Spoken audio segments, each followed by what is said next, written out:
Tip 10, use the arts. Why? It's plain and simple. Not very hard to understand. The arts work. That's all. The arts work. And you saw part of that last night. Yep. And you heard Ivan talk about it, at the dinner. It's right there before you.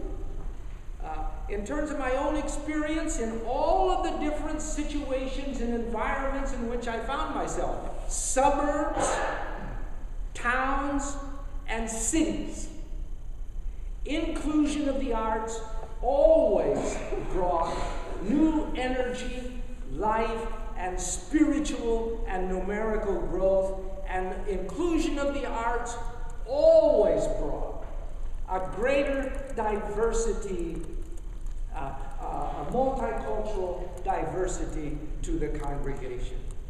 And the easiest step, of course, is music, and we saw all of that and heard and experienced that last night.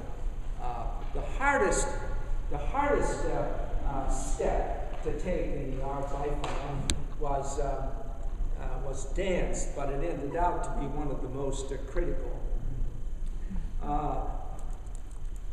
I guess I gotta, why not? I mean, this is not even in here. I'm taking more time than I should. But I was delighted to hear that our meal last night was from the Zorba Cafe. I tell you, how many of you have seen the old-time movie? I mean, old-time 70s movie, Zorba the Greek. And if you haven't seen it, I tell you, I don't know, you can still find it, but find it and watch it. And watch it from a different perspective. When I saw Zorba the Greek, changed my whole life. Changed my whole ministry.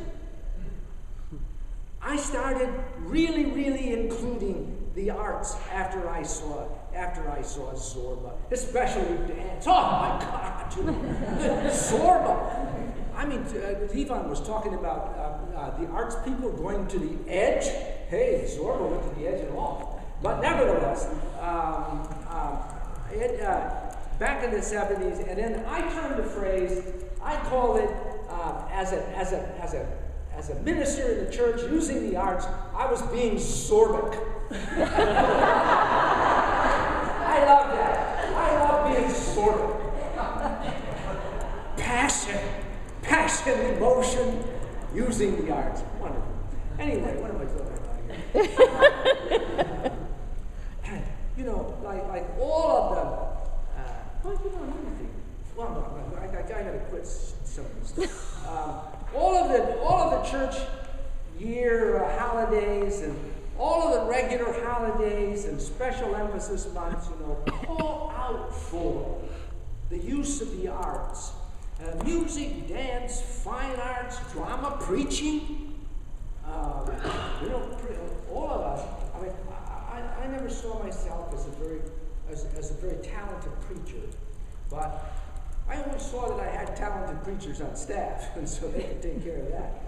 I can do some other things. But preaching is an art also. But all of these, just cry out for words. Like the African American History Month, the LGBT Pride Month, Women's History Month, Native American Day, all the different days and parades and that celebrate the variety of cultures, all cry out for the use of the arts. And of course, people kind of expect that because that's what they grow up with. And that's what they're seeing on TV and in festivals and stuff. So including the arts in the life of the congregation provides a great occasion to expand the church's multicultural participation. This is an opportunity that should not be overlooked. The effort has to be intentional. And when I listened to Rob last night, describe how he and All Souls met and then established an ongoing great multicultural partnership with Ivan. I mean, that's how it's done. Did you hear how they first got connected? I mean, that's how it's done. When I first arrived at Middle Church in 1985, Middle was a little bit of a rough, East Village was a little bit of a rough area back then. And on a Saturday morning, I'd only been to Middle for about 2 or 3 weeks. And on a Saturday morning, I was going to attend a meeting in the neighborhood. I dressed up in my sport jacket and a tie, and I had a briefcase, and I was walking down 2nd Avenue. Stopped at a light, waiting for traffic, and at that time, in those days, on a Saturday morning, you wouldn't find anybody walking with a sport jacket and a tie and a briefcase. All of a sudden, at the corner of my eye, this guy walked up, wearing a sport jacket, a tie, and carrying a briefcase. And he looked at me and said, "Hi, I haven't seen you in the neighborhood." And I said, "No, I'm new here."